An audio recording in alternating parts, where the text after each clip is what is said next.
slow up, no I don't take shit. I got no love for the fakeness. If you wanna play tough and wanna hate this, I'll always show up. I don't ever slow up, no I don't take shit. I got no love for the fakeness. If you wanna play tough and wanna hate this, I'll always show up and make a statement. I don't ever slow up, no I don't take shit. I got no love for the fakeness. If you wanna play tough and wanna hate this, I'll always show up and make a statement. Everything I do so instinctive and so passionate. Every word I move so descriptive like an adjective. I got a vendetta against people who patented being negative when you should be getting after it. I got facts over tracks, this and that. Spitting slow, spitting fast. I could roast, I could gas. Think I'm okay at last, but I don't know if that can erase all the past. And the pettiness, a reflection of the emptiness. Hilarious, you think you're worth my time, you're delirious. Mysterious, because you hide behind a fake exterior. Inferior, you know I'll always be a bit superior. Get off of me, this ain't no humble brag. I want you to hear words, you can say them back. I want. दोस्तों हमने बहुत सारे military podcast record किए हैं, release किए हैं, पर हमें एक बहुत ज़्यादा इंटेंस एपिसोड मिला था कर्नल बैरवान के साथ. इंग्लिश एपिसोड था. वो एपिसोड बहुत बड़ा हिट बन गया. बहुत लोगों ने बहुत अच्छी रिस्पॉन्स दी उस एपिसोड पर आई प्रॉमिस यू ये जो हिंदी वाला एपिसोड है ना, उससे भी ज़्यादा इंटेंस है. आपको पहले के 10 मिनट में ही इंटेंसिटी फील हो जाएगी. बहुत कुछ नहीं कहूँगा कर्नल बैरवान के बारे में, पर ये डेफिनेटली कहूँगा कि ये one of the most intense guest थे. क्यों? खुद जानिए, आगे देखिए TRS हिंदी का ये मिलिट्री स्पेशल. जय हिंद.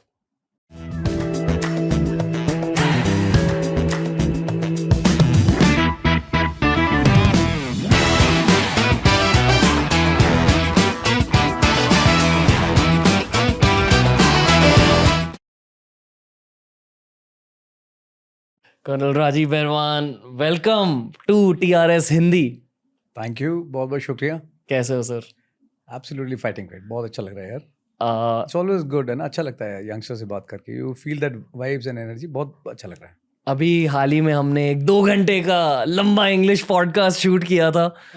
हिंदी पॉडकास्ट का फ्लेवर थोड़ा सा अलग होता है. कोई बात नहीं यार, अलग अलग फ्लेवर्स ट्राई करने चाहिए, मेरा मानना है नहीं? हाँ जी सारे सर. फ्लेवर्स इंपॉर्टेंट हैं जी.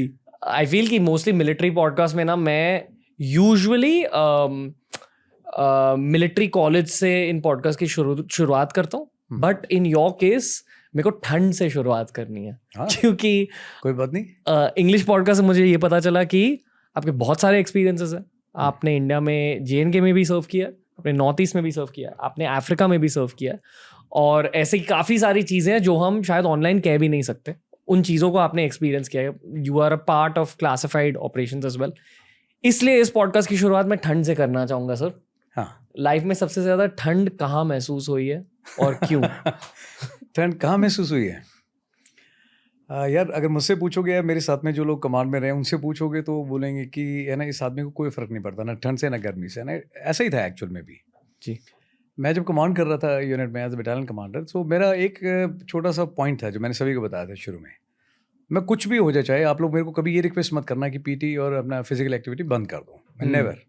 ये रिक्वेस्ट कभी आनी नहीं चाहिए. एंड फिर एक दिन मेरे पास में एडजुटेंट आता है, कहता सर वो टेम्परेचर बहुत ज़्यादा डाउन चला गया है. मैं कितना? कैसे -35 38 के बीच में रेंज कर रहा है. मैं ठीक है, पता लग गया, थैंक्स फॉर द इन्फॉर्मेशन. फिर उसके बाद में दूसरा ओहदेदार आया, फिर सूबेदार मेजर साहब आए, फिर आखिर में 2IC आया. पता तो मुझे था कि वो कहना क्या चाह रहे हैं, बट मैं तैयार नहीं था उस चीज़ को मानने के लिए. क्या सब टेम्परेचर बहुत ठंडा हो रहा है. मैं किसको इसको ठंड लग रही है? बोलो सभी को, सब यूनिट में सब ट्रुप्स वगैरह सब बोल रहे हैं बहुत ठंडा है. मैं फिर आई होप आप लोग ये नहीं कहना चाह रहे कि PT कैंसिल कर दें. बोला पॉइंट तो यही है साहब. Okay good. कितनी देर करते हो PT? बोला 8 से 9. मैं 2 घंटे कर दो, 8 से 10. मैं इतने में गर्म हो जाएगी बॉडी. तो बोला यार ये आदमी तो उल्टा ही ले रहा है. डेजर्ट की साहब थोड़ा ठंडा ज़्यादा है. मैं 3.5 घंटे 3 घंटे जितना चाहिए उतना कर देते हैं. तो बोला भाई इसको समझ में नहीं आ रही. देन फिर मैंने क्या किया, टेम्परेचर बहुत ज़्यादा ठंडा था, पास में से इंडस रिवर निकलती थी, बट इतना ठंडा था मैं सबको नदी के पास में लेके गया. मैं तुम लोगों को स्पा में लेके चलता हूँ. स्पा में कहाँ पे? मैं नेचुरल स्पा है, होली डिप करते हैं, मज़ा आएगा. वहाँ जाके पहले शर्ट उतारी, उसके बाद में वेस्ट उतारी, और उसके बाद में जब लोगों को होली डिप दी उसके अंदर, तो उसके बाद में जो चीखें आई और जो मतलब निकले हैं ना उनके मुंह से शब्द, I can't even tell you. दिल खोल के मतलब भावनाएं बाहर आई। मतलब उसमें गाली गलौज से मस्ती लेके सब कुछ था। मैं सेम टू यू, जो तुम मुझे बोलोगे सेम टू यू। एक गया दूसरा गया, बट उसके बाद में माहौल ऐसा बनता गया। उसके बाद में तो मेस पार्टी के बंदे थे वो भी आगे दौड़ गए, सब मैं भी आ जाऊँ, तो आ जाओ, मोर द मेरियर। एक एक करके सबने ठंडे पानी के अंदर डिप लगाई एंड उसके बाद में देर आफ्टर कभी शिकायत नहीं आई कि सब ठंडा हो रहा है। मैं जिसको ठंड लग रही है मुझे बता देना, शर्तिया इलाज है मेरे पास में। वो आखिरी दिन था यार, उसके बाद में ना कभी किसी ने मुझे नहीं कहा। बट एक हमने बटालियन फोटोग्राफ भी शूट किया था -38 डिग्री टेम्परेचर के अंदर।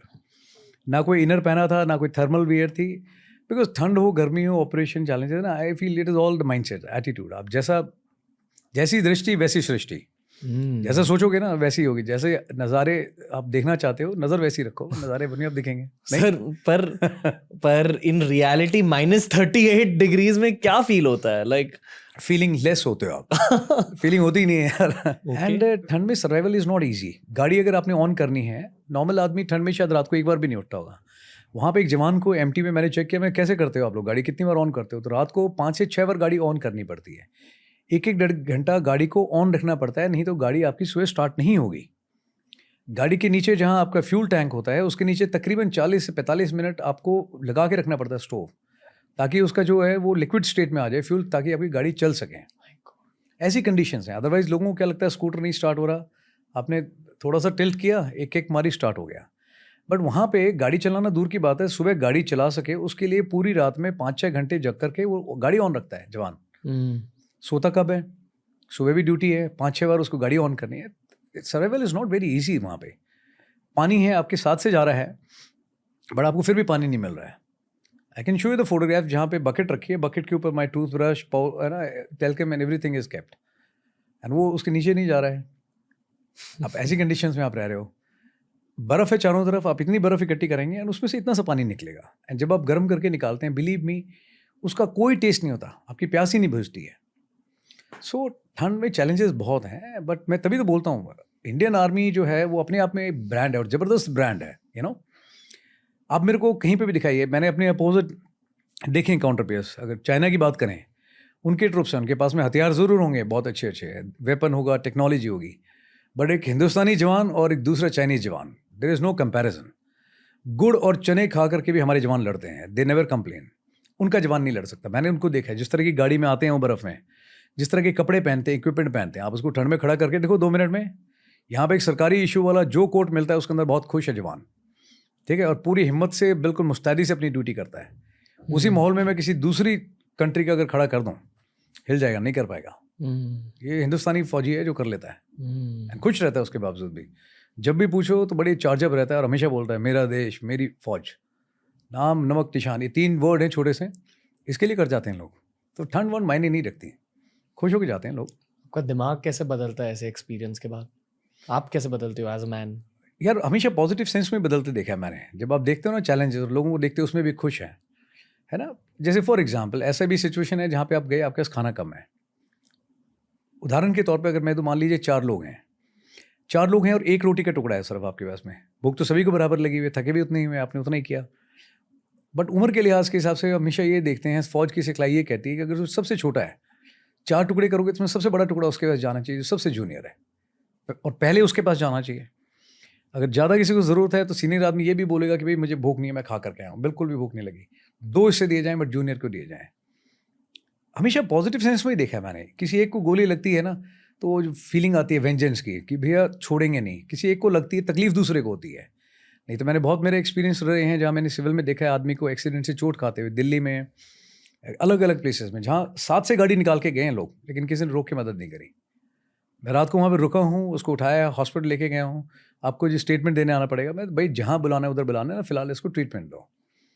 दूसरे की तकलीफ आप महसूस करते हो ना, ये फौज सिखाती है आपको कि आदमी दूसरे के घर में कुछ अच्छा होता है तो लोग सेलिब्रेट करते हैं। किसी एक को तकलीफ होती है, 10 लोग है ना मायूस होते हैं, उस तकलीफ को शेयर करते हैं। सर आपके पहले कॉम्बैट ऑपरेशन में क्या आपने किसी को गोली लगते हुए देखा? पहले में नहीं, बट हाँ वैसे देखा है मैंने। जब पहली बार किसी को गोली लगी आपके सामने, आपके दिमाग में क्या चला? यार उस समय सिर्फ एक ही चीज़ होती है उस समय ना, बाकी को और कुछ चीज़ समझ में नहीं आती। जब आपके बंदे को चोट लगती है ना, आपका सारा फोकस और सारी एनर्जी सिर्फ इस तरफ लगती है कि कुछ भी हो जाए, कुछ भी रूल तोड़ने पड़े, आपको किसी भी हद तक जाना है, आप वहाँ पे जाओ, बट ये बंदा मेरा बचना चाहिए। एक मैं ऑपरेशन छोड़िए, मैं एक ट्रेनिंग का देता हूँ एक छोटा सा एग्जाम्पल। मैं असम राइफल में अपना नॉर्थ ईस्ट के अंदर एक ट्रेनिंग इवेंट था। मैंने एक इंसिडेंट देखा जहाँ पे ग्रेनेड फायरिंग की क्लास चल रही थी। ग्रेनेड फेंका and first time I saw कि जहाँ बंदा खड़ा एकदम से स्पार्क दिखाई दिया। एंड मैंने उसके बाद में एक CHM को कूदते हुए देखा और एक जवान को देखा मैंने गिरते हुए, रिक्रूट को जो अंडर ट्रेनिंग था। मुझे लगा शायद वो जंप करके उन्होंने अपनी पोजीशन सिक्योर कर ली है, बट उसके बाद में चंद एक सेकंड के बाद में जब कोई हरकत नहीं, वो उठे नहीं, तो वहाँ दौड़ करके जब उनको चेक किया तो उस जवान का मैंने देखा, ही वॉज जस्ट मुश्किल से ले दे करके वो 18 साल का था।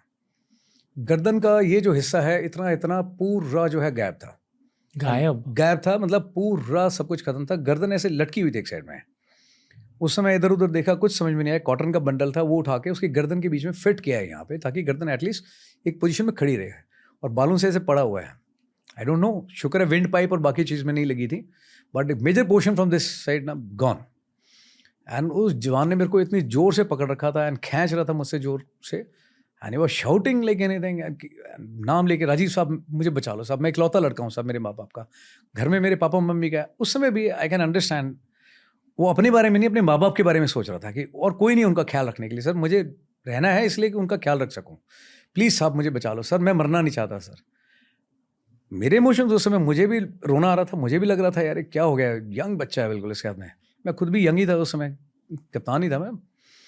एंड मैं फिर भी उसको बोल रहा, मैं क्या हुआ बड़े, कुछ नहीं हुआ, नथिंग, क्यों इतना हल्ला मचा रहा है, मैं थोड़ी सी चोट लगी यहाँ से, हो जाएगा ठीक, कुछ नहीं होने वाला। बट बिलीव मी यार, वो इतना जोश दिखाने के लिए भी जोर है ना, अंदर से लगता है बहुत ज़्यादा है। I know, to pretend something which you are not. मन में कुछ और आ रहा है, लग रहा है अंदर से यार ये गया बंदा, 4 शॉट इज गॉन। मन मानने के लिए तैयार नहीं है, बट फिर भी उसको तो मैं बोल रहा हूँ, मैं तू हो जाएगा ठीक, कुछ नहीं होगा, थोड़ा सा है बड़ी, ले चलेंगे तेरे को। 2 लोग बैठ सकते हैं चॉपर में। उसको कैसे कैसे फोल्ड करके डाला चॉपर में, मेरे को याद है। यहाँ से बाल पकड़ रखा है, यहाँ पे ये लगा रखा है, कुछ ड्रिप लगा रखे डॉक्टर ने, किसी तरह से बस अंदर ठूस करके भेजा गया वहाँ पे। डॉक्टर को उसके साथ बैठाया एंड मैंने साथ में गाड़ी चलानी शुरू करी। वहाँ से नागालैंड पहुँचे, जहाँ क्लोजेस्ट हॉस्पिटल था, लेकर के गए। कॉन्फ्रेंस चल रही थी, डॉक्टर से बोला कॉन्फ्रेंस है, वहाँ जाके मैं अंदर गया। मैं कॉन्फ्रेंस गई तेल लेने के लिए, बंदा चेक करो। Doctors were also very responsive. उन्होंने देखा कि पता नहीं था, तब तक बता दिया लोगों ने कि कैजुअल्टी आ रही है। उन्होंने ट्रीट किया, 2 दिन ट्रीटमेंट में रखा उस बच्चे को। बहुत कोशिश करी, best possible effort done by doctors, team, everyone, नहीं बचा। इवन मोस्ट डिफिकल्ट, उससे ज़्यादा मुश्किल टाइम 2 दिन के बाद था, जब उसके पेरेंट्स की टिकट बुक कराई। उनको अभी तक पता भी नहीं था कि बच्चा नहीं रहा। उनको एयरपोर्ट पर रिसीव करने के लिए मैं गया, जवान की ट्रेनिंग कर रहा था वहाँ। उसके पेरेंट्स आए, मैंने उनके पैरों को हाथ लगाया, उनको रिसीव किया।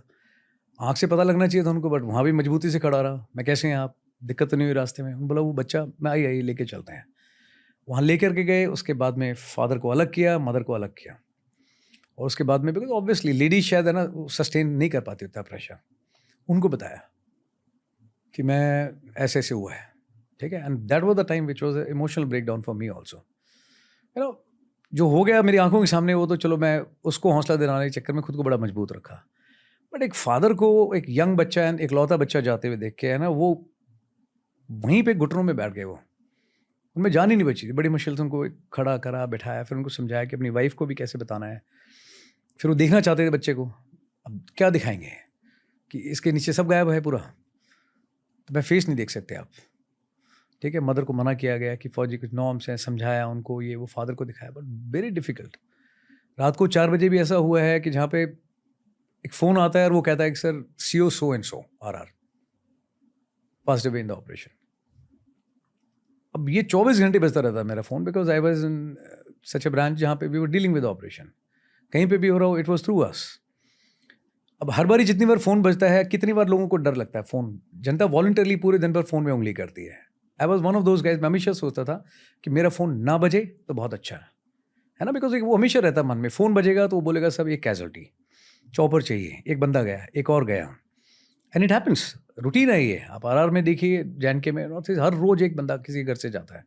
इट्स वेरी पेनफुल, है ना, अपने बंदे को देखना। इमेजिन 4 बजे आप किसी के घर में जाते हो and you have to tell, आपको ये घर में बताना है उनको कि so and so, colonel so and so और major so and so is no more. आसान नहीं है। फिर भी हिम्मत करके गए घर पे, नॉक किया 4 बजे। उस लेडी की आप हालत सोचो, जिसको आदत नहीं है कि भाई 4 बजे मेरे घर की कोई बेल बजाएगा, बट आज अचानक से बजती है। उनको ये भी पता है कि काउंटर इंसर्जेंसी और काउंटर टेररिज्म ऑपरेशन इलाके में मेरे हस्बैंड कमांड कर रहे हैं और ऐसा सा माहौल है। 4 बजे घंटी बजने के साथ साथ मन में 10 तरह के ख्याल आते हैं और सही आते हैं कि घंटी अच्छी नहीं बजी, 4 बजे बजा, कुछ हुआ है। It is not the normal routine. जब सामने खड़ा हुआ एक फौजी ऑफिसर दिखाई दे और उसकी शक्ल में लिखा होता है साफ साफ कि ये कोई अच्छी बात बताने के लिए नहीं आया यहाँ पे, तो उसी समय हाव भाव चेंज हो जाते हैं पूरी बॉडी के। बोलने की ज़रूरत नहीं पड़ती, सब ठीक है। बड़ी रो करके मायूस आवाज़ में पूछा उन्होंने लेडी ने, hope all well. All is not well. Movies में है कि all is well, all is well, every time things are not well. मैंने उनको बताया ये है, एंड खुद को भी रोना आ रहा है बताते समय। एंड वहाँ पे व्हेन यू सी लेडी, मैंने कहा ऐसे से हुआ है। उनका कोई रिएक्शन नहीं था। शी वेंट इनसाइड, अपनी बेटी को उठाया, उसके हेयर कॉम करने लगी and she was just behaving very normal. I knew कि she lost senses at all. उसके बाद में वो बॉडी वहाँ लेकर के आई जाती है। रिचुअल्स में लेडी को भी वहाँ पे लेकर के आए। शी वॉज नॉट एबल, वो खड़े होने की हिम्मत में नहीं थी। उनको इंजेक्शंस दे करके with the help of nursing उनको वहाँ पे खड़ा रखा है। See that she can also be part of the rituals. वहाँ पे लेकर के आए। उसके बाद में व्हेन डेड बॉडी को घर भेजा जाता है पेरेंट्स के पास में, लेडी को भी साथ में भेजना है, बट सिडेशन दे करके भेजा है, एटलीस्ट वो सफ़र ठीक ठाक कर लें घर तक का। उस हालत में भी नहीं ठीक से बैठ सकें। बच्चे छोटे छोटे, कहना बड़ा आसान है। लोग 2 दिन लगाते हैं व्हाट्सएप पे स्टेटस मैसेजेस फॉरवर्ड करते हैं कि ओके जिंदाबाद, शहीद, नमन and all that. Rape rape rape, बहुत बड़ी फद्दू अंग्रेजी, रेप। किसी के घर से कोई बंदा जाता है ना, उसकी भरपाई लाइफ लॉन्ग नहीं हो सकती कभी भी। लोग एक बार करके अपनी आहुति दे के सब कर देते हैं, धन्यवाद। उसके बाद कितने लोग पूछते हैं 4 दिन के बाद में, 1 महीने बाद कितने लोग जानते हैं, कितनों को पता है उनके बच्चों को क्या हुआ, व्हाट आर दे डूइंग, कोई दिक्कत आ रही है नहीं आ रही है। फौज है, यूनिट है, वो तो फिर भी अपने तरीके से संभालते हैं, बट वैसे आस पड़ोस से कितने लोग आते हैं, आई डाउट। सो आसान नहीं है यार। सर मतलब आपने बाहर बैल्कनी में मुझे बॉर्डर फिल्म के बारे में बोला, एंड आम जनता शायद आर्मी के इन इमोशंस को सिर्फ मूवीज़ से जान पाएगी। कोई ऐसी मूवी है जिसे देख के आपको लगा हाँ this is somewhat close to the emotions we feel? यार मूवीज़ तो हैं, पुरानी मूवीज़ हैं। अगर मैं देखूँ तो उसमें बहुत रियलिस्टिक तरीके से दिखाया गया है। Border of course again very good movie, मैं खुद बहुत देखता था। जब मैं अपनी एसएसबी के लिए जा रहा था तो 2 ही मूवी थी जो देखता था, कि ये और एक प्रहार। क्यों देखते थे आप? आई डोंट नो, मतलब मुझे लगता था यार कि ये है जो मैं करना चाहता हूँ। अभी मेरे कोर्समेट भी हैं जो साथ के हैं, वो बताते हैं, कहते तू विस्लिंग करता हुआ आया था उस गाने की ना, प्रहार की। एंड जब गए तो सिलेक्शन होकर के तो भी वही सिटी पे जा रहा था तू। एंड अभी भी कुछ कोर्समेट जो कहता है यार वो विस्लिंग बना के दिखा मुझे। Okay, I saw in that कि कि कितना मुश्किल दिखाया गया है उसमें, कि प्रहार मूवी में ऐसा होता है, ये कोर्स होता है, इसमें करते हैं जहाँ लोग इतने थके हुए हैं, दिमाग और दिल दोनों का कनेक्शन टूट जाता है बिल्कुल, है ना। दे पुश, वो एकदम आपको लिमिट पे लेके जाते हैं कि आप कितनी लिमिट हो सकती है। एंड बिलीव मी, आदमी को अपने शरीर की और अपने दिमाग की ना काबिलियत का तब तक नहीं पता लगता जब तक आप उसका चेक ना करो। एंड कमांडोज में ये चीज़ देखी है मैंने। वहाँ पे एक उस्ताद को, हवलदार हैं ठीक है, और ऑफिसर्स कोर्स पे ऑफिसर्स को रगड़ रहे हैं, बट वो आपको रियलाइज़ होता है जब आखिरी दिन आप पहुँचते हो कि एक आदमी वो उस कोर्स में पास कराने के लिए 5-5 लोगों को दोनों साइड से पकड़ के खींच रहा होता है। तो आपको लगता है बड़ी ये बनना है, ऐसा करना है। मेरा मोटिवेशन रहा हमेशा से, मैंने करना है। तो और भगवान का कुछ ऐसा रहा, मैंने पहला कोर्स भी वही किया, कमांडो कोर्स। पहला कोर्स वही करने को मिला हमारे कोर्स को, नहीं तो पहले वायुस होता है, मैंने पहले कमांडोज किया। है ना, उसमें बेस्ट इन फिजिकल्स लेकर के आया। मैंने मूवी में देखा था, मैं ये वाली ट्रॉफी चाहिए मुझे, बेस्ट इन फिजिकल। मेरी दोनों टांगें टूट गई थी दौड़ दौड़ के 40 किलोमीटर में, 30 km में, एंड दोनों टांगें टूट गई जोश में ना, इसका भी दे दो वजन, उसका भी उठा लो, एक्स्ट्रा करता हूँ थोड़ा, totally shattered. And last day जब 30 km रन था तो हॉस्पिटल में एडमिट कर दिया, बोला कि भैया तुम्हारी टांगें होगी, जय हिंद, अभी मजे करो। मैंने सर इतना बढ़िया कर रहा हूँ कोर्स में, हर जगह आगे आ रहा हूँ, अभी वापस नहीं जाना। तो मना कर दिया उन्होंने। अंदर से मैं चिटकनी लगाई, कूदा किसी की साइकिल उठा के, मैं चलो भैया पहुँचे वहाँ पे। एंड वो बोला कि डिस्चार्ज स्लिप। मैंने कहा डॉक्टर ने बोला लेट हो जाओगे, तुम दौड़ो, हम आ रहे हैं। डॉक्टर ने वैसे ही आना था ढूंढते हुए, मैं पहुँच गया वहाँ पे। 15-15 मिनट के गैप पे छोड़ते हैं बैचेस को ना, ताकि कंजेशन ना हो। मैं तीसरे बैच में छोड़ा गया था, तो मेरे और पहले वाले बंदे में 45 मिनट का तो ऑलरेडी गैप था। बट उसके बाद में दौड़ा, पट्टी वट्टी बांध करके, लकड़ी भी काटी थी थोड़ी, उसमें कपड़ा वगैरह बांध के, मॉडर्न क्रचेस बनाए थे अपनी मॉडिफाइड करके। दौड़ा, और जो 45 मिनट मुझसे पहले गया था उसको रगड़ दिया, उससे आगे गया। It was good experience. ये कमांडो शब्द मतलब क्या? बहुत लोगों को कमांडो शब्द भी एग्जैक्टली समझ नहीं आता. What is a commando? What is a military commando? Military commando वो आदमी है जिसने ऐसा एक्सपीरियंस लिया है, तजर्बा लिया है, जो फिजिकल और मेंटल दोनों एंड्योरेंस की जो एक आप सोच सकते हो इस हद तक आदमी जा सकता है, वो उससे 2 कदम आगे उसको टेस्ट किया गया है. उस तरह की ट्रेनिंग उसको दी गई है कि जहाँ पे लगता है अब नहीं हो पाएगा, बट फिर भी आपको ट्रेनिंग दी गई है, आपसे करवाया गया है और आपने करके देखा है. तो एक आदमी को हौसला आता है, एक विश्वास आता है कि यार ऐसी कोई चीज़ नहीं जो मैं नहीं कर सकता. कैसी ट्रेनिंग होती है? कैसी ट्रेनिंग नहीं होती रादर आई वुड से, है ना. कैसी नहीं हो सकती. जैसे आपने बोला सांप खाते हो, तो चॉइस नहीं है आपके पास में, आप खाते हो नहीं खाते हो. मेरा एक कोर्समेट है, कश्मीर से था, गंगानगर से, तो उसने बोला था, उस्ताद मैं तो ब्राह्मण हूँ, हमारे यहाँ तो प्याज लहसुन भी नहीं खाते. आई स्टिल रिमेंबर उस्ताद का इतनी जोर से आया था 5 वाला लो, उसने इतना बड़ा मुंह खोला and the piece was inside. कहते खाओ. बोला अगर नहीं खाया ना पंडित जी तो आगे 2 पीस और खाने पड़ेंगे. उसने खाया और खुश होके खाया यार. सिखाया. मेंटल ब्रेकेज है ना. ट्रेनिंग जब भी आती है या जब आपको सिखाते हो तो फिजिकल से ज़्यादा मेंटल होता है. अगर आप मेंटल एंड्योरेंस अपना कर सकते हो, आप खड़े रह सकते हो, तो फिजिकली तो हो जाएगा. बट जो आदमी दिमागी तौर पे कोप अप नहीं कर सकता और चीज़ों को है ना लेता है कि भाई गिव अप कर देता है, तो वो फिर फिजिकली भी नहीं कर सकता. एंड्योरेंस है फिजिकल. आपको बारिश में जाने की आदत नहीं है, डिस्कम्फर्ट ज़्यादा होता है ना. आपके पर्सनल क्लोथिंग है ना, इनर क्लोथिंग्स अगर गीले हो जाएं, जूते जुराब गीले हैं, बहुत मुश्किल है काम करना. बट आपको उस कंडीशंस में डाला जाता है जहाँ पे मतलब पूरा आप पूरे गीले हो. ठीक है, आपको नींद एक बहुत बेसिक नेसेसिटी है, बट आपको 2 दिन सोने नहीं देंगे. 3 दिन अब चल रहे हो, चलते जा रहे हो, बारिश में हो, पानी में गीले हो, आपको गर्म चाय दे दी है, आपने ली और अपने ऊपर ही गिरा लिया है, आपको फिर भी आइडिया नहीं हो रहा. इस हद तक आपको पुश किया जाता है. ठीक है, गर्मी में जहाँ 47-48 टेम्परेचर जा रहा है, वहाँ पे आपको एक यूएससी पिट होता है, अनाम कॉम्बैट, उबल रही होती है रेत उसके अंदर, और वहाँ पे आपकी शर्ट निकाल दी जाती है एंड आपको बोलते हैं कि ओके ठीक है, हाथ पीछे फोल्ड एंड छाती केवल क्रॉस करना है. तो 2 तरीके हैं. आप आराम आराम से आओगे तो आप उबल जाओगे, आप जितना जल्दी जा सकते हो आप उतना बच जाओगे, है ना, उतने टॉर्चर्स हैं. तो पहले आप छाती के बल जाते हो, ठीक है, उसके बाद बोलते हैं कि ठीक है अब पीछे साइड से है, फिर पीठ के बल आप वापस आते हो एंड बाय द टाइम आपकी पूरी स्किन जली होती है, चेस्ट पे भी, पीछे भी, गर्मी भी है, दर्द भी हो रहा है, इरिटेशन भी हो रहा है, बट चॉइस नहीं है आपके पास में कोई, आप करना तो पड़ेगा आपको. ठीक है, कोई बोलता है दर्द हो रहा है तो आदमी इधर से सुनता है, उधर से निकाल देता है. सुबह से दौड़ रहे हो, पानी नहीं मिला है, फिर बोले पानी कहाँ पे, बोले पानी 5 किलोमीटर आगे है. अब वहाँ जाओगे आपको 1 ढक्कन पानी मिलेगा, पीने वाले 250 लोग होंगे. फिर कहता अच्छा सर गलत बता दिया, पानी यहाँ पे नहीं, आपको वहाँ मिलेगा. वहाँ गए, वहाँ पानी मिला, बट वहाँ साथ में एक डॉक्टर साहब भी मिला. अब डॉक्टर कहता है आप लोग पानी पीने हैं. ओके, पानी पीने से पानी की इंपॉर्टेंस के बारे में जानकारी लेना बड़ा ज़रूरी है. आधे घंटे का ब्रेक था, आधे घंटे भाई ने लेक्चर दिया कि पानी में ना क्या क्या कंटेंट होते हैं, पानी वाटर बॉडी में कितना है.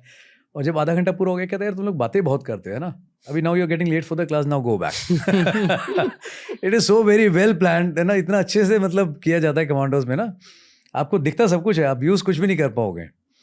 आप जितनी शिकायत करोगे आपको उतना ही रगड़ा दिया जाएगा. बहुत सारे लोग ड्रॉप ऑफ भी कर देते हैं, कोर्स कर देते हैं. ऐसे ऐसे मज़ेदार केसेस भी हुए हैं जहाँ पे पहला दिन, first day first show, course में बैठे हुए हैं और ऐसा रगड़ दिया. एक हमारा कोर्समेट था and he was giving looks, है ना, लाइक दिस, ऐसे खुली आंखों से सोने का टैलेंट है ना, ये वहाँ पे आता है अकेडमी में एंड कमांडोज में. सो वो बंदा आ रहा था नॉर्थ ईस्ट से, भाई उसकी यूनिट वहाँ पे थी एंड ये लगा कुछ बोला तो यस यू, उसने रिस्पॉन्ड नहीं किया बिकॉज ऑब्वियसली थका हुआ था, खुली आंखों से सो रहा था. तो उस्ताद को इशारा किया ऑफिसर ने, उसने पीछे जोर से आके मारा, बोला कमांडो. जैसे उसने बोला तो उसने बोला हाँ सर, सब यस सर. कहते कहाँ से आ रहे हो? बोला sir I am coming from middle east, मेरी यूनिट वहाँ पे है. तो कमांडो इंस्ट्रक्टर जो था कहता है यार मिडिल ईस्ट में तो है ही नहीं इंडियन आर्मी, कहाँ पे मिडिल ईस्ट में? कहते सर नागालैंड. कहता है वो कद्दू, that is in north east not in middle east. मतलब आदमी का इतना वो हो जाता है.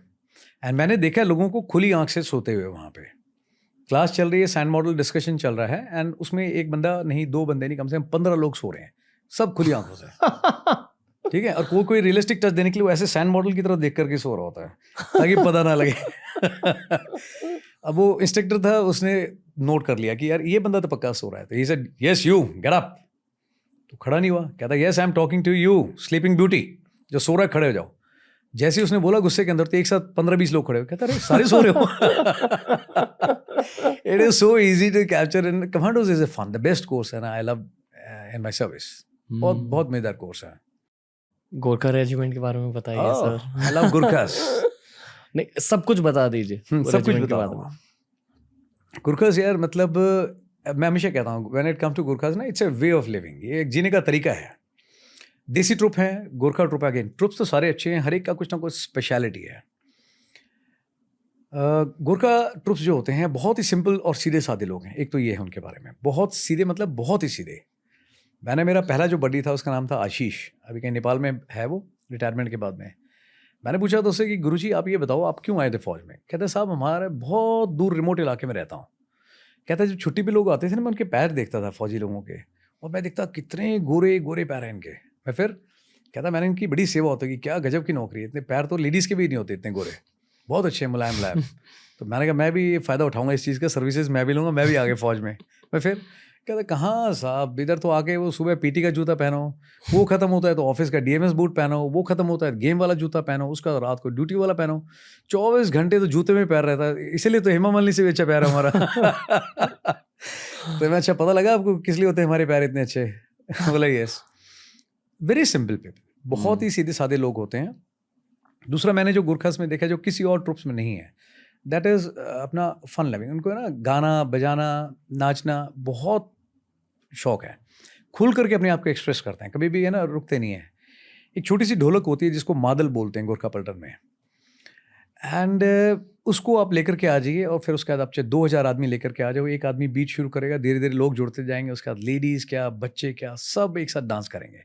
ये आपको बाकी किसी रेजिमेंट में देखने को नहीं मिलेगा, इतना खुलापन, ठीक है। ईमानदारी और जो मार्शल क्वालिटी है वो तो है ही इन ट्रुप्स के अंदर, है ना। जो खुकरी होती है एक स्पेशल वेपन है, it is a part of the uniform, और किसी में लागू नहीं है, बट वो यूनिफॉर्म हमेशा अपने साथ करता है खुकरी। और वो खुकरी को जिस तरह से इस्तेमाल करता है, जिस तरह से कैरी करता है, वो अपने आप में एक चीज़ है।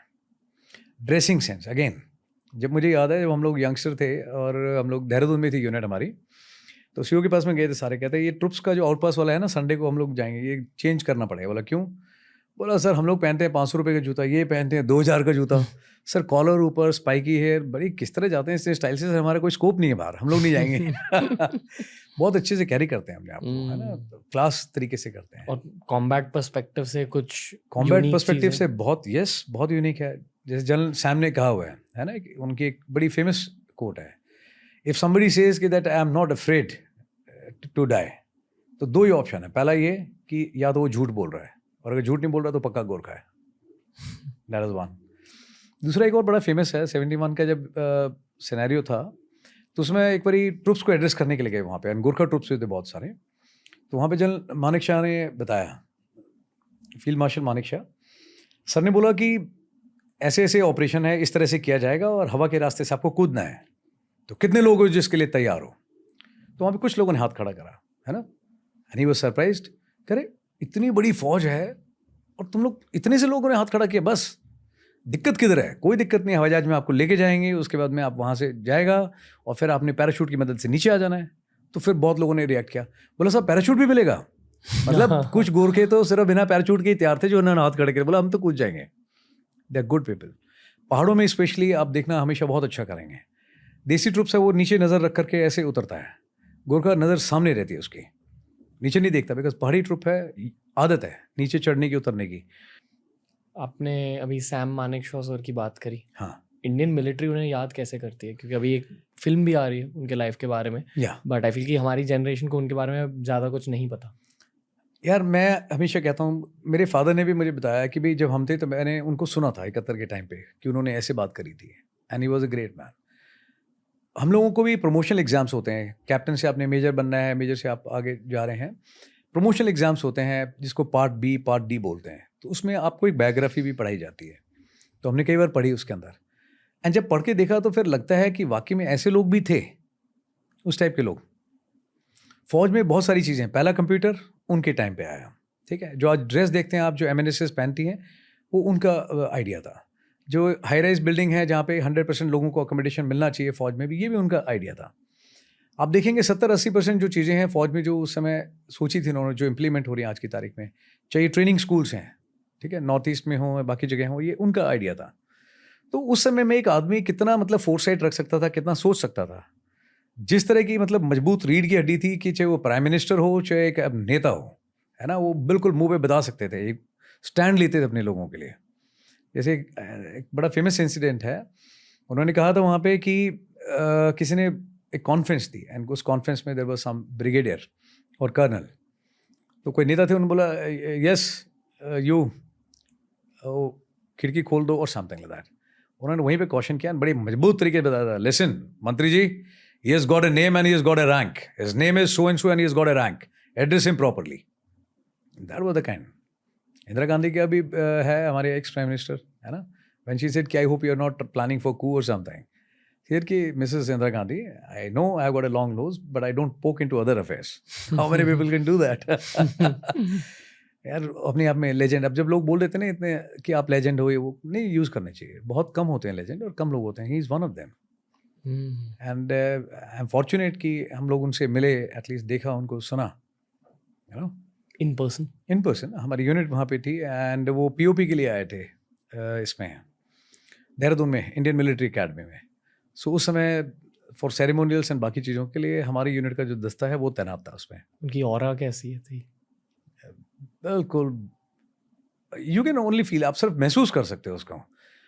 जो कहते थे मतलब वो दिखता था ज़बान पे, आंखों पे और बॉडी लैंग्वेज में कि ये है वो इंसान है ना हु वॉक्स हिज टॉक, जो कहते हैं मतलब वो दिखाई देता है चेहरे पे, नीयत में बहुत मजबूत है।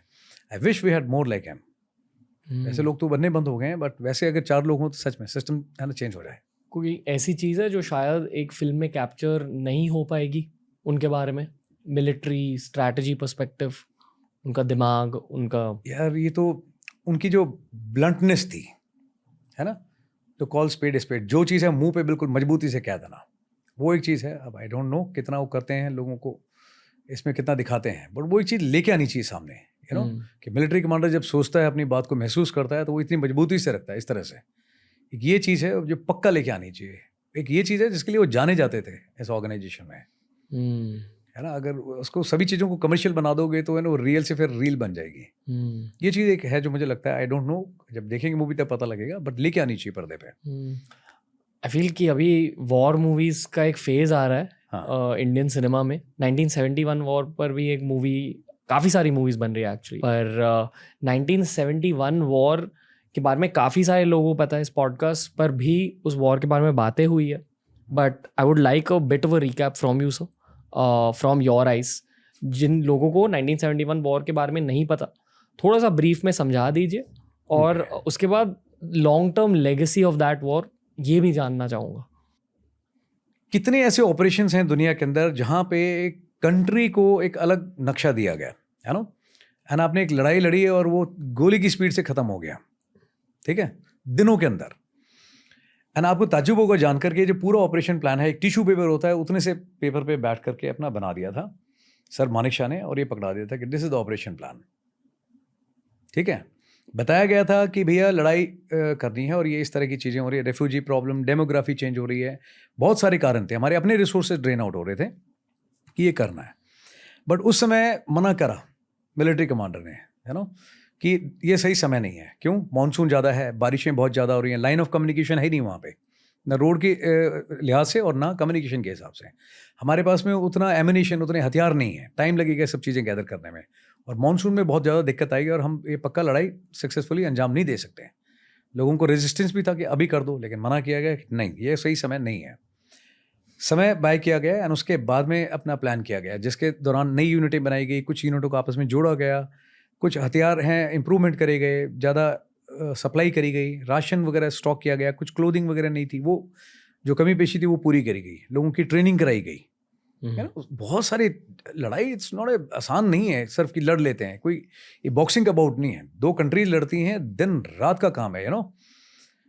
बहुत सारा काम हुआ उसके बाद में एंड महीनों लग गए, एंड जब सही समय आया तब बताया गया कि अब भैया हम बिगुल बजाएंगे, एंड वो इतना अच्छे से प्लान किया गया कम समय पे। क्लैरिटी ऑफ डिसीजन आप देखिए, हर एक ऑपरेशन में कोई भी हो, चाहे वो एक टैक्टिकल ऑपरेशन हो या अपना स्ट्रैटेजिक लेवल पे हो, अगर एक अच्छा हुक्म आपने दिया है, ठीक है, तो मजबूती से ग्राउंड पे काम होगा।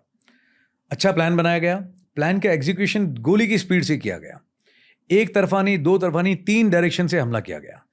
आर्मी, एयरफोर्स, नेवी, तीनों ने मजबूती से मिलकर के जो जॉइंट ऑपरेशंस बोलते हैं, साइनर्जी बोलते हैं, ठीक है, फैंसी वर्ड्स नहीं है, ग्राउंड पे करके दिखाया उस जमाने में जब इतने इक्विपमेंट नहीं थी, इतनी इन्फॉर्मेशन नहीं थी, बट फिर भी तीनों फोर्सेस ने मिलकर गजब का काम किया, है ना। कि कट ऑफ कर देना, चाहे सप्लाई हो, री इन्फोर्समेंट हो, ना कराची से आएगी, ना हवा के रास्ते से आएगी और ना ज़मीन के रास्ते से आएगी। और जब आप किसी पे 3 तरफा हमला करते हो और वो भी गोली की स्पीड से करते हो, उसमें अनकन्वेंशनल कन्वेंशनल दोनों तरीके से करते हो, तो समझ से बाहर हो जाता है कि हो क्या रहा है हमारे साथ में, you know. And see the end result. यहाँ पे 90,000 प्लस सोल्जर्स ने सरेंडर किया। 90,000 कितने जीरो होते हैं आप पूछो लोगों से। खड़े करके आप एक बार ग्राउंड में, खाली ग्राउंड पे खड़े करके देखिए 90,000 लोग कितने लगते हैं, वो कैसे दिखाई देती है नफरी। और इतने लोगों के घुटने टिकवा देना, आई थिंक ये बहुत बड़ा है अपने आप में मोटिवेशन इस तक का सीन। 90,000 लोगों को सरेंडर करा देना विलिंगली कि यस टेक दिए, और एक अलग नक्शा बना करके एक देश ही नया बना देना, बहुत बड़ी काबिल तारीफ है चीज़। ठीक है, हमारी खुद की यूनिट थी 71 में, हमारे भी उस समय सीईओ थे general Venugopal, that time lieutenant colonel Venugopal, God bless his soul. And जब रिकॉर्ड पढ़ते हैं 71 की लड़ाई का कि यूनिट में कि ये लिखा है ऐसे ऐसे हुआ था, है ना, बैटल ऑनर, थिएटर ऑनर हमारी यूनिट को मिला, बैटल ऑफ दर्शना। एंड जब उसकी स्टोरी पढ़ते हैं कि भाई एक पतिराम गुरुंग थे, उन्होंने ये किया, एक LMG लेके यहाँ चले गए थे, वो चले गए थे। It is a great motivation. जब आते हैं यूनिट में तो पढ़ाया जाता है एक चीज़ कि आपको पता होना चाहिए कौन सा ऑपरेशन था, ये किसकी फ़ोटो है, उनको क्या अवार्ड मिला है, कहाँ पर मिला है। जब तक आपको पूरी चीज़ें कि एक ट्रॉफी ये वो पूरा वॉर हिस्ट्री नहीं है, आप मैस में नहीं जाएंगे। सो जो लोग 3 घंटे की मूवी के हिसाब से जाते हैं और वहाँ पे बोलते हैं एक्टर ने बड़ा अच्छा काम किया है, मैं कहता हूँ ये तो बहुत बड़ा, I think Vicky Kaushal is playing the role जी। sincere advice and appeal to him or anyone, you know, a man of such magnitude, आसान नहीं है उनका रोल अदा करना, है ना। फील करना पड़ेगा, वो लाने भी पड़ेगी अपनी आवाज़ में, बुलंदी में, एंड दोज काइंड ऑफ छोटे छोटे इंसिडेंसेस ना, जिससे एक यंगस्टर्स को एक अलाइनमेंट मिलेगी। एक छोटा सा इंसिडेंट देता हूँ। जब ये लड़ाई चल रही थी वहाँ पे, तो he was posted in the northern sector, and when he took over as the GOC there, तो he called for a conference. पूरे फॉर्मेशन के ऑफिसर्स को वहाँ पे बुलाया गया, एंड उस समय कुछ विड्रॉल्स भी थे कि पीछे बुलाया जाए ट्रुप्स को। Not 71, I think it was 62 की बात है। तो when he took over as the GOC, he said only one message, there will be no more withdrawals, and that the end of the conversation. It went, सीधा दिमाग में गया कि भाई अब वापस नहीं होगा, बोल के गया ओल्ड मैन। सिर्फ आगे बढ़ा जाएगा, पीछे नहीं आएंगे। तो उनका जो रोल अदा करना है ना यार, बहुत शिद्दत का काम है, बिग चैलेंज। सिर्फ किताबें पढ़ने से नहीं होगा। उनके कुछ एक मैसेजेस हैं, एक उनकी सेंस ऑफ ह्यूमर बहुत अच्छी थी, साफ बात करते थे, ठीक है, विजन बहुत अच्छी थी। काफ़ी होमवर्क चाहिए उस रोल में जान डालने के लिए। आप अपने कश्मीर टेन्योर को किस नज़रिए से देखते हैं आप?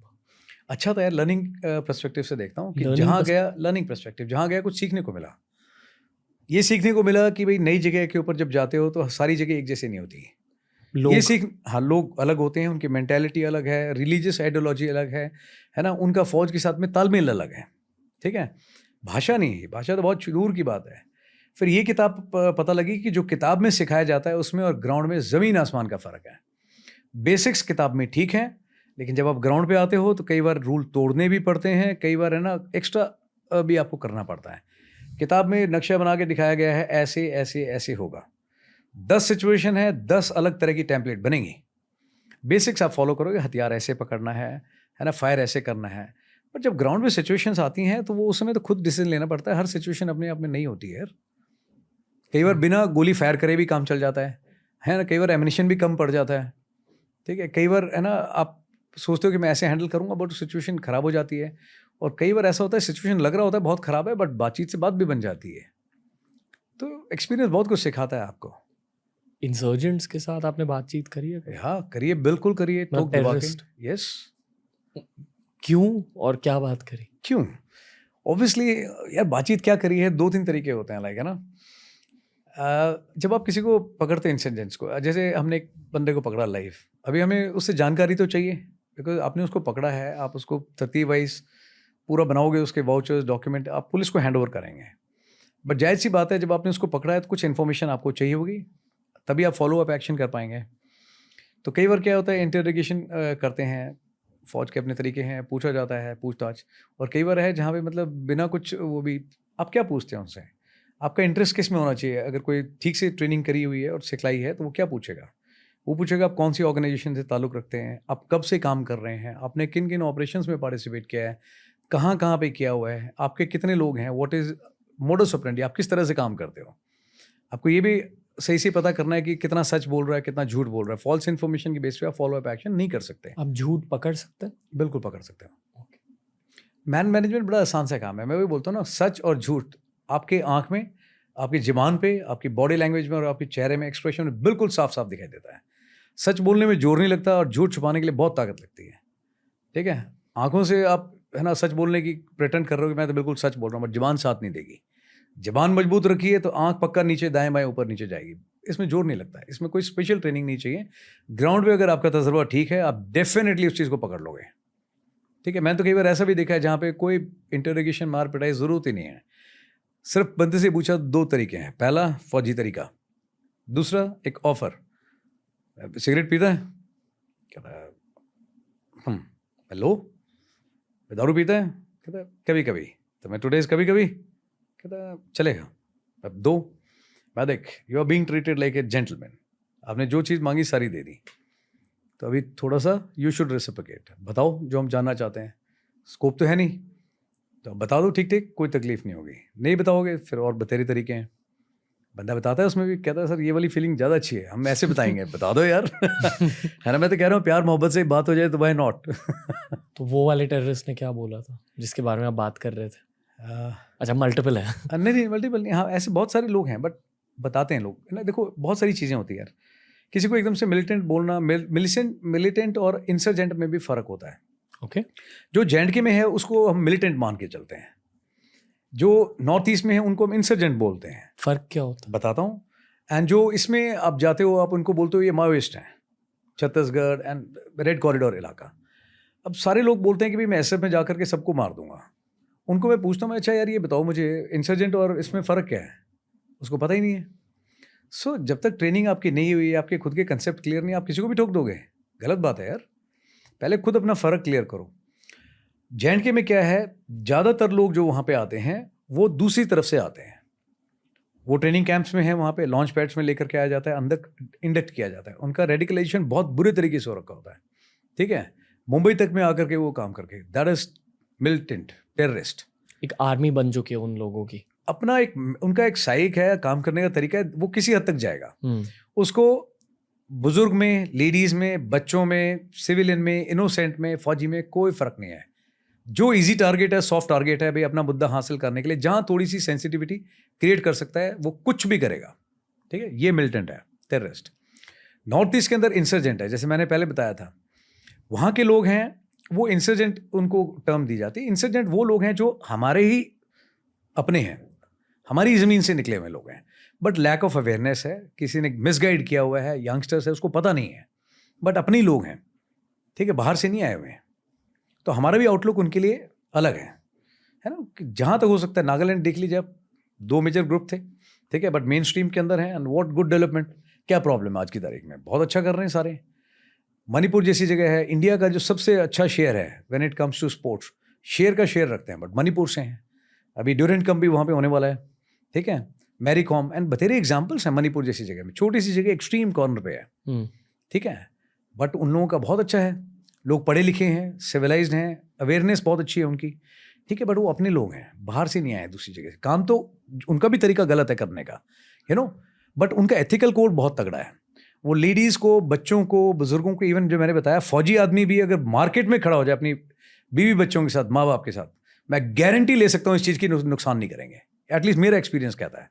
हो सकता है कोई फौजी जिसका खराब एक्सपीरियंस बोले नहीं मैं नहीं मानता, मैं फिर भी डंके की चोट पे कहता हूँ 200%। उनका एथिकल कोड बहुत अच्छा है, वो अपने लोगों को नुकसान नहीं पहुँचाती। ये फ़र्क है मेंटालिटी में बहुत बड़ा। आप देखो कितने फिदायन अटैक, सिविलियंस किसी को भी कुछ भी करते हैं, बट यहाँ पे ऐसा कभी नहीं हुआ आज तक हिस्ट्री में। ये फ़र्क है। इसीलिए जब आप देखते हो वहाँ पे, तो वो हैंडल करने का तरीका भी अलग। लोग बोलते हैं आर्मी को क्यों इन्वॉल्व नहीं करते, माओइस्ट वगैरह। भाई किसी को इकोनॉमिकल डिप्रिवेशन लगता है, किसी को कोई और रीज़न है कि हम पीछे छूट गए हैं, है ना, तरीका वो भी गलत है। ठीक है, बट आपने कभी देखा है वहाँ पे आर्मी यूज़ हो रही है? नहीं हो रही है। आर्मी किस लिए यूज़ नहीं हो रही? बिकॉज हमारे अपने लोग हैं। ठीक है, एयरफोर्स है, यूज़ क्यों नहीं कर रहे? भाई क्यों करनी है, हमारे अपने लोग हैं। हमारा आइडिया है कि उनको मेन स्ट्रीम में लेकर के आया जाए, एक अच्छी सोसाइटी, एक अच्छा समाज बनाया जाए। मैं तो कह रहा हूँ कि आप आओ भैया, फौज के अंदर भर्ती हो क्यों नहीं होते आप आकर के, हर घर से एक फौजी आदमी ऐसी जगह से लेकर के आओ तो वैसी प्रॉब्लम खत्म है ना। बट कईयों को लगता नहीं बस मैं ठोक दूंगा तो मैंने साफ कर दिया, ऐसा नहीं होता। मारने में उतना मजा नहीं है यार, चीज़ों को ठीक करने में, रिजॉल्व करने में ज़्यादा ताकत लगती है। सो इंसर्जेंसी, टेररिज्म, माओइज्म, फ़र्क है तीनों में। सर वैसे आपके साथ बहुत सारी बातें करनी है जो हम शायद ऑफ द रिकॉर्ड भी करेंगे, पर मैं ये जानना चाहूँगा कि अब आपके दिल में, आपके दिमाग में क्या हो रहा है? How do you look back at your military tenure? आप एक वेटरन बन चुके हो अभी। वेटरन शब्द का मतलब क्या होता है पहले तो? यार वेटरन कुछ नहीं है, वहम है ना, लोग कहते हैं वेटरन है। मैं हमेशा कहता हूँ देखो अब इतनी सर्विस हो गई है एंड अगर अपना काम शिद्दत से किया हो ना तो वो स्टेज आ गई जहाँ पे मतलब मैं जरूर फौज से बाहर आया बट मेरे अंदर से फौज तो नहीं निकाल सकता। आई चैलेंज मैं और ज्यादा मजबूत हुआ हूँ एज ए फौजी ना। प्लीज नहीं, आई फील कि एक फौजी की लाइफ में बहुत सारे न्यू स्किल्स के एडिशंस हो जाते हैं, तो by the end of your tenure आपके पास इतने सारे स्किल्स होते हैं कि मैंने हमेशा जब मैं फौजी से मिलता हूँ, they always thinking of something very new, very creative. तो although skills get into some sort of cocktail और उनकी सेकंड इनिंग्स में वो सारे स्किल्स काम आते हैं। तो आपकी सेकंड इनिंग्स के बारे में भी पूछना चाहूँगा। रणवीर, जब मैं बाहर आया था ना वापस, सो लोगों ने मुझे बोला कि सर IIM से कोर्स कर लो, है ना यार। उसके बाद में मैं कॉर्पोरेट सेक्टर में नहीं करना। देन उसके बाद में कॉर्पोरेट में कई ऑफर्स भी आए, मैंने मना कर दिया। मैं किसी के अंडर यार काम नहीं करना, जो काम करना है खुद अपनी खुशी से करूँगा अपने तरीके से। एंड देन उसके बाद में कुछ बड़े ब्रांड्स भी हैं जिन्होंने अपना दिया कि आप हमारे साथ आके काम कर लीजिए, and they were offering good amount of money. बड़े ब्रांड्स, बड़े biggest brands, but that comes to your mind okay, with regards to project of SSB and everything. अच्छा। बट आई रियलाइज कि जिस आदमी ने फौज में कभी ना आसपास नहीं गया, ठीक है, उनके खानदान से कभी कोई नहीं गया, वो भी आज उस्ताद बने हुए हैं, ठीक है, वो आपको फौज के बारे में बताता है। एंड जस्ट बिकॉज लोगों को ना नाम लगता है कि भाई बड़ा है, ब्रांड है, कि हमारे लिए कुछ अच्छा करेगा, बच्चे उस उम्मीद में जाते हैं। तो वो जितनी चीज़ बताते हैं उनका कंट्रीब्यूशन उनको रिजेक्ट कराने में ज़्यादा है, सेलेक्ट कराने में तो ना बराबर है। एंड बिजनेस और स्कैम के तौर पे इतना ज़्यादा है, एक इंडस्ट्री में एक वो बन गया है, मतलब इतने लोग हैं जितनी मतलब ज़रूरत नहीं उससे ज़्यादा उस्ताद है मार्केट में। सो मैंने नोटिस किया एंड मुझे लगा कि ये मैं अच्छा कर सकता हूँ। सो वो मेरे दिमाग में था। एंड फिर मैंने एक स्टूडेंट उठाया पहला, जो कभी नहीं गया था, बहुत सालों से ट्राई कर रहा था। वो मेरा पहला स्टूडेंट है, Raghavendra Sharma. And he had also conveyed his love and hello to you. वो कहता है, वो मेरे पास आया 7 दिन के लिए, मैंने उस पर काम करना शुरू किया था। एंड आई सेड, मैंने कहा देखते हैं क्या नतीजा निकलता है। And first time he could अपना cross that line for the screening in. And उसके बाद में बच्चे बढ़ते गए 1, 2, 3 करके। बट मैंने ये जो काम शुरू किया था, लोग कहते हैं 14 दिन की ट्रेनिंग देंगे SSB के लिए। This is what I basically do, and they tell only about the SSB for 14 days. मैं 14 दिन में, लोग कहते हैं OLQs डेवलप करेंगे, ऑफिसर लाइक क्वालिटी। ऐसा कोई शब्द मैं मानता ही नहीं, officer like quality. I have seen your house, I have seen your team work, ठीक है। इट इज़ नॉट ओनली कि आपने यूनिफॉर्म लगाई है तो आप में ऑटोमेटिकली वो इंजेक्शन लग गया, ऑफिसर लाइक क्वालिटीज आएंगी। It is with in you and your team, your father, ठीक है। सो मेनी पीपल यार, आप अपने फादर में ढूंढोगे आपको 14 की बजाय 30 मिलेंगी क्वालिटीज़, यू नो।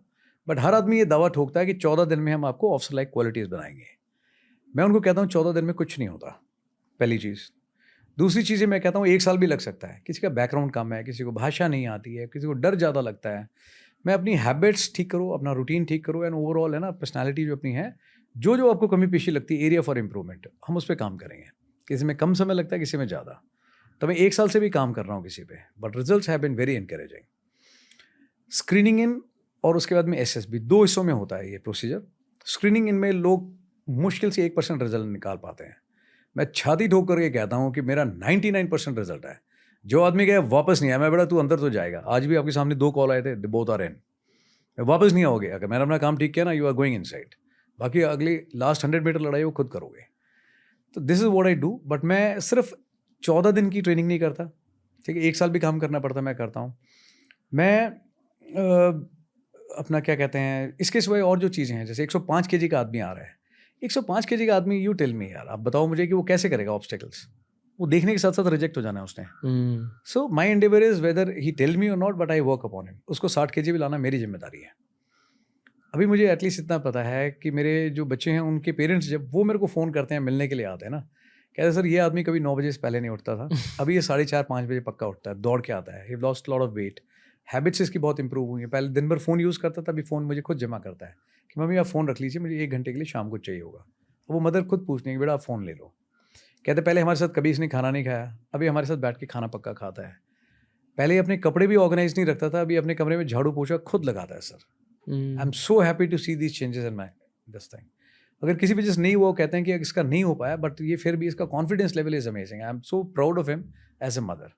सो मेरे को बड़ा सेटिस्फैक्शन मिलता है यार। एंड ये बैच हैं, आज नया बैच शुरू हो रहा है। I don't believe in figures and batches. I start with the magical figure of 1। एक से शुरुआत की थी एंड अभी दुनिया भर के बच्चे हैं, ठीक है, बट मज़ा आता है, ऐसा लगता है मेरी अपनी फैमिली है। एंड मैं हमेशा कहता हूँ ना कि पहले एक बेटी चाहिए थी हमेशा। Why? Because I always wanted a replica of my girl, my wife Priyanka, कि ऐसी होनी चाहिए एक बच्ची, है ना। And then Kartikeya our son, he landed up. But अभी जब से ये शुरू किया है ना, तो मैं हमेशा कहता हूँ his plans are so good. एक बेटी मांगी थी, है ना, बट बेटा दिया उसने, ठीक है, it was a happy and healthy child, उतना ही चाहिए था। बट अब जब देखता हूँ यार इतनी सारी बेटियां ना, कोई हद नहीं है। एक की बजाय he has been very very large hearted, बहुत सारी दे दी अभी। तो this is what I am doing. But मैं ओवरऑल उस पर काम करता हूँ कि कॉन्फिडेंस भी होना चाहिए। कई बच्चे ऐसे हैं जो 12वीं के हैं, 10वीं के हैं, है ना, अपना ट्रेनिंग के लिए कोई आता है एंड वो कहता है मैं बड़ा गरीब हूँ। मैंने भाई I don't believe in this word गरीब शरीफ। काबिलियत के आधार पे बात करो। ये बोलो कि सर कुछ करना चाहता हूँ, मैं सिखा दूंगा। मेरे ऐसे स्टूडेंट्स हैं जो रोड सीट पे बैठ के पढ़ा हुआ है। एक ऐसा है जिसके फादर चौकीदार हैं, ठीक है, 20,000 रुपये कमाते हैं, और ब्रदर को कोई प्रॉब्लम है और वो 15,000 का इंजेक्शन लगता है। इमेजिन 4 लोगों की फैमिली दिल्ली जैसी जगह में, कैसे आप चलाओगे खर्चा 5,000 में? मैं पैसे क्यों नहीं कमाता? कैसे? मैं तो 12th में पढ़ता हूँ। मैं तो किसने बोला 12th वाले पैसे नहीं कमाते हैं? तरीका मैं बता दूंगा, कर लें। तो उसने किया यार। कह रहा कैसे करूँगा मैं? उनको बताओ, सर्टिफिकेट निकालो, प्रिंट आउट, बोलो कि सर मैंने एनडी पहली बार में क्लियर किया, ये मेरे नंबर है 12th के, आप देखिए मैं अच्छे से पढ़ाऊँगा आंटी, एंड यहाँ रहता हूँ, मेरा ये नाम है, एंड मैं इतनी फ़ीस लूँगा। तो मैं तो अपने भाई का इंजेक्शन का खर्चा उठा ले, 15,000 का इंजेक्शन तू लगवा दे, मेरी तरफ से फ़ीस माफ़ है, मैं फ्री में पढ़ाऊँगा। बट वो कर रहा है बच्चा अपने भाई के लिए। और ऐसे बहुत सारे एग्जाम्पल्स हैं यार, जो इतने हम्बल बैकग्राउंड से आते हैं, बट अगर आप उनको देखोगे ना, वो चलती फिरती अपने आप में मोटिवेशन है। अब उन बच्चों को देख करके ना 15 लोग और मोटिवेट होते हैं, सर अगर ये कर सकता है तो मैं भी करूँगा। सो this is what I am doing यार। और मुझे लगता है ना, इन्वेस्टमेंट लोगों पे काम करने में, बच्चों पे काम करने में जोर लगता है ना। अभी कोई मेरे को पूछता सर आप वहाँ सेंटर में थे, आप पहले एसेसर थे? मैं बेहतर काम कर रहा था, I had better things at hand. I feel कि ये आपकी लाइफ का एक पेइंग इट फॉरवर्ड जोन है। यस यार, लगता है मुझे ना कि पास ऑन करके जाऊँ कल को, है ना। अगर भैया आंख बंद करो तो एटलीस्ट 4 लोग होने चाहिए रोने वाले ना, कि यार ये आदमी ठीक था। अरे सीरियसली यार, आई थिंक आपने हमें शायद हमारे जर्नी के 2 सबसे ज़्यादा एपिक पॉडकास्ट दिए, लाइक नहीं सीरियसली ये I mean, and we talk to all sorts of people, we talk to all sorts of perspectives. पर जो चीज़ें आपने आज कही है, it's a sign of a well lived, well experienced life. That's what I will say. I am happy, thankful to God यार, जो दिया ऊपर वाले ने वो फालतू है। एंड बहुत लोग हैं यार, अभी एक बच्चा जो है इसने कभी लाइफ में ट्राई नहीं किया, उसने किया एंड उसने ये बोला मेरे को, रणवीर आके कहता सर सिर्फ एक चीज़ है आपसे रिक्वेस्ट। में क्या सर मैं आपको हक करना चाहता हूँ। यार मतलब बहुत बड़ी बात है मेरे लिए यार। एक छोटा एग्जांपल दूँ इफ़ यू परमिट? श्योर। एक बच्चा है जो जवान के लिए अपना तैयारी कर रहा था for the air force, X and Y category, Haryana से आता है। वहाँ पे बहुत बड़ा वाटरलू है कि इंग्लिश कैसे बोलेंगे। उसके फादर का ऑपरेशन हुआ था, उनको पैरालिसिस के अपना प्रीलिम फेज में थे एंड बहुत मुश्किल से मतलब खड़े नहीं हो पाते थे, वो बैठ पाते थे। वो और उनकी मदर आए वहाँ पे, कहते सर ये कैसा कर रहा है? मैंने कहा आपका बेटा है, आप बताइए। कहते नहीं हमें तो इस पर बिल्कुल भरोसा नहीं है, बट आप पे है। मैं तो गलत बात है, मैं 20 साल में आपने ये सांड तैयार किया है और आप बोल रहे भरोसा नहीं है, और मेरे को आप जानते भी नहीं हो, 10 दिन हुए मिले, आप पे भरोसा है। This is not fair. मैंने भी आप आए हो बैठो, मैं बेटा उधर खड़ा हो जाए पीछे जाके, उसको 20 कदम पीछे किया। मैं आशीष पहली बार और आखिरी बार बता रहा हूँ, तेरे माँ बाप हैं, मैं जो सिखाया है तेरे को ना, एक टॉपिक देता हूँ, कोई भी 3-4 टॉपिक, तू एक टॉपिक पे इंग्लिश में बोल के दिखा जो तेरे आगे आने वाला है लेक्चर में। 3 मिनट बोलना, ज़्यादा नहीं, खुले दिल से बोल, तेरे माँ बाप देख रहे हैं ना, उनको भरोसा दिला थोड़ा। बिलीव मी, उसने 3 मिनट बोला आँख में आँख डाल के, एंड उसकी मदर जो थी, जिन्होंने मास्क लगा रखा है पहले मुँह पे, वो हटा के, एंड आई कुड सी, है ना, कि रो रहे हैं, सुबक रहे हैं जोर जोर से। एंड मैं आराम से नोटिस कर रहा था वहाँ पे, पीछे और खड़ा, मैं रुको। और उसके फादर हैं, वो बड़ी मुश्किल से बहुत हिम्मत करके बोला उठाते, मैं नहीं, वो खड़े भी हो गए यार। और खड़े होके वो, हालांकि बहुत जोर से नहीं, बट वो ऐसे किया उन्होंने, ऐसे कर गए। एंड वहाँ पे वो that guy was shivering, this is moment, है ना, दिस इज अर्निंग। मैं क्या हुआ? तो फिर आया वो साथ में, कहते वो लेडी कहती ये मेरा बच्चा है। मैं ये फाउल है मैम, मैं अभी आप बोल रहे थे भरोसा नहीं है, अब जब वो अच्छा कर रहा है तो आप कह रहे हो मेरा बच्चा, मैं बच्चा मेरा है, आपका नहीं है। और मैं आप कहते हैं सर कितना अच्छा बोला मेरे बच्चे ने, इसलिए कुछ करेगा लाइफ में। देन आई टोल्ड हिम, मैं बेवकूफ़, 3 मिनट बोलने से अगर तेरा फादर खड़ा हो सकता है हिम्मत करके, ताली बजा रहा है तेरे लिए, और तेरी मदर अगर है ना रो रही है कि मेरा बच्चा है, मैं जस्ट इमेजिन थोड़ी और मेहनत कर लेगा, यूनिफॉर्म लगा ली और एक सलूट मार दिया तूने इनको, क्या बचेगा इनमें? मैं कुछ नहीं चाहिए इससे ज़्यादा इनको, that is all what they want. There was no looking back, finally made it. काम होता है यार, एक सेंसिटिव कॉर्ड है ना, किसी को अगर एहसास करा दो, कईयों को, मेरे को मतलब बहुत सॉलिड बजाता हूँ मैं उनको, पहले डे, फर्स्ट शो, वो कभी सोच के नहीं आता कि यार मेरा मतलब चीरे रन हो जाएगा, बट हो जाता है कईयों का।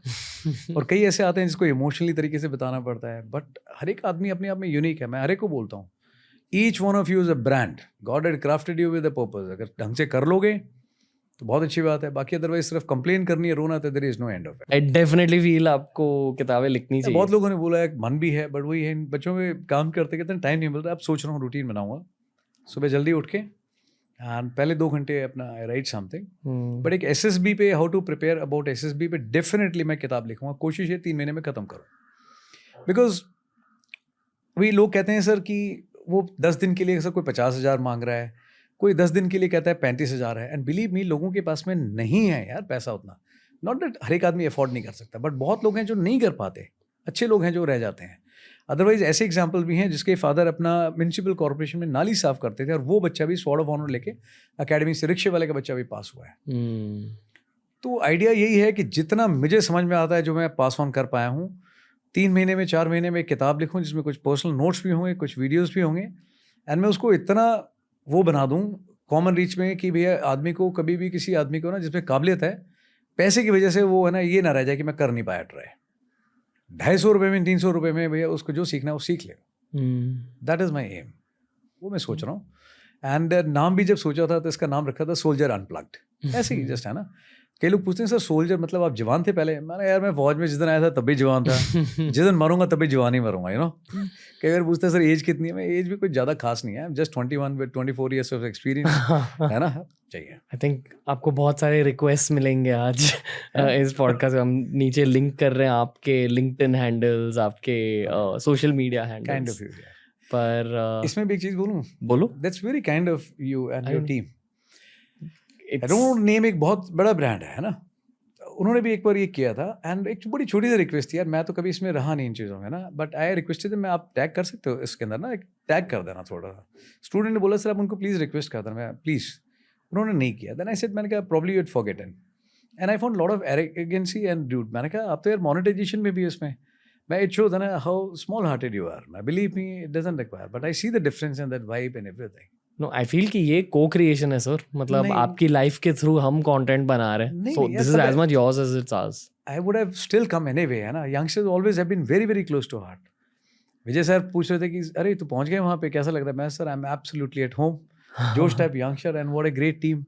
मैं वैसा घर पे हूँ ना, वैसे महसूस कर रहा हूँ, मुझे तो नहीं लग रहा मैं पहली बार आया हूँ यहाँ पे, I swear. Thank seriously, thank you, I am just very grateful कि आपने इतने खुल के बातें करी। नहीं सीरियसली यार, बोथ दिस मुझे बिल्कुल भी नहीं लग रहा मैं यहाँ पहली बार आया हूँ, और अगली बार तो मैं किसी और काम से भी आया ना, मैं तुम्हारा खून पीने पक्का। अरे sir, always welcome to come and chill here. Seriously बहुत अच्छा लगा। बट हाँ, नेक्स्ट टाइम आऊँगा तो मैं तुझसे बाद में मिलूंगा। First I would like to meet aunty ji, your mother. Okay, cool. That's always been, that's why पहली चीज़ मैंने ये पूछा, घर पे कौन कौन है, या है ना, that matters more to me than anything else. जी sir, please convey my regards to your mother also. I'm sure she's watching this. She's a very big military podcast fan, so अच्छा, I'm sure you can say it like yourself.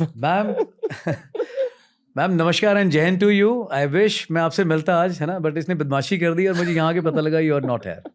But अगली बार मैं जब आऊँगा तो मैं इससे बाद में और आपसे मिलने पहले आऊँगा मैं, पक्का। That's my promise. Thank you so रिगार्ड्स much. To you ma'am. Thank you. Just very grateful. So I'm going to have one last request with you, which is that वो जो चीजें आपने यहाँ लाई, प्लीज यार एक छोटी सी चीज, please sir, sit, we'll hand it I to you. always work on a personal this thing यार, है ना। I don't believe in, लोग बोलते हैं ना कोई मार्केटिंग ये वो, नथिंग यार। आप पहले मेरे को गेस्ट जो हैं। अच्छा लगता है मैं मन से वो हमेशा करता हूँ, you know. So grateful sir. नहीं यार, डोंट हैव टू बी, मैं believe me this is purely for my own happiness. ये 2 चीजें हैं ना जो मतलब मेरे को सिंबलाइज भी करती हैं जी। मेरे दिल के सबसे ज्यादा करीब भी हैं। एंड पहले मैंने सोचा मैं क्या लेकर के चलूँ, है ना, रणवीर के लिए। देन मेरे पास में एक स्कल था, बट वो स्कल थोड़ा, है ना, मैनेज नहीं हो पाया मुझसे उस समय ना लाने में. सो आई थॉट कि it can be appropriate, probably शायद अच्छा लगेगा तुझे.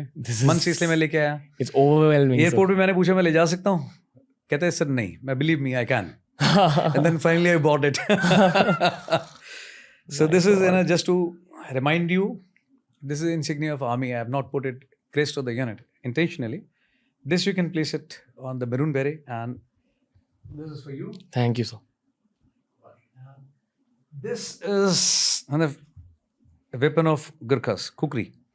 A small thing. Kukri comes in different shape and sizes. जी. रणवीर, and ये जो इसकी shape दी जाती है ना, it is with a particular reason. ये cut भी जो होता है ना, this is also with a purpose. When you slay someone and a operational this thing, तो blood यहाँ तक आकर के drips down so that है ना, it doesn't spoil your hand. So there is a reason, purpose to this. ठीक है. And इसमें दो छोटी छोटी ये भी हैं. कई लोगों को पता ही नहीं होता. They think it is ceremonial. But if there is some smart man like you and me, then I know how to use it. And you can use this also. Wow. ठीक है. And this is to place inside the belt. So you can always place it here. It is with this Overwhelmed, purpose. sir. Overwhelmed. Now, believe me, it is purely for my own happiness and for you. God bless. Thank you sir. I hope जो इस podcast को audio platforms पर सुन रहे, please YouTube video देखिए to understand what these gifts are. अरे नहीं. Thank you sir. I am like थोड़ा अभी स्पीचलेस. मैं कुछ सीख के जा रहा हूँ आप लोगों से. अब इतना सब कुछ तो मुझे नहीं आता, बट हाँ कई बार कोई बोलता है सर लाइट ये वो, मैंने कहा यार मैं सर बोल सकता हूँ, है ना, उतना ही आता है. तो यूट्यूब चैनल पे सोल्जर अनप्लग शुरू किया था, बट वो 2 महीने हो गए हैं, मैं उस पर कुछ काम ही नहीं कर पाया. But I am highly motivated आप लोगों को देख करके. मैं जाने के बाद में not with this quality, but मैं पक्का उसको रूटीन बनाऊंगा कि time to time I get connected to people and youngsters, and मैं उसको एक शेप दूंगा. सोल्जर अनप्लग जो चैनल है यूट्यूब पे, I think you will be a Not even get fantastic started. Podcaster sir. कोशिश करूंगा यार, सीख के जा रहा हूँ कुछ आप लोगों से. यस. हाँ, और जहाँ दिक्कत आएगी वहाँ हक के साथ फोन करके बताऊंगा, बॉस अरे, बताओ आप always. लोग क्या करना है ना? Always, sir. Always, sir. Again, speechless. I don't know what to say, but I hope even we have been some part of your journey, sir. Yes, Like, inseparable part of this. while we've spoken a lot about the Indian military, these episodes have been about you. मतलब ये आपके बारे में. And नहीं है मेरे बारे में तो क्या है, it's just about us. I feel कि इंटरनेट ने आपको जस्ट अभी जानने की शुरुआत की है. So there's a lot more you have to give even the internet. And looking forward to it, sir. That's all I'll say. Thank you so much, Ranveer. It has been great pleasure and honor Thank you, sir. being here. Thanks. Salute to you, sir. Thank you for your And to service. you, brother. And Jai Hind. Jai Hind to you. God bless. तो दोस्तों ये था आज का बहुत special episode colonel बहरवान के साथ. मुझे खुद मिलिट्री एपिसोड करना बहुत अच्छा लगता है. अगर आप में से ऑडियंस मेंबर्स में से किसी का भी सब्जेक्ट ये है मिलिट्री, तो हमें बताइए कि हमें और किसको लेके आना चाहिए इन पॉडकास्ट पर. और बहुत पॉडकास्ट बचे हैं भारत में. हमारे फौज से हम बहुत कुछ सीख सकते हैं. मैं आपसे रिकमेंडेशंस चाहूँगा. और डेफिनेटली अगर ये एपिसोड अच्छा लगा तो कर्नल बहरवान सर को फॉलो कीजिए उनके सोशल मीडिया पर. और डेफिनेटली इस एपिसोड को हर किसी के साथ शेयर कीजिए. जय हिंद दोस्तों.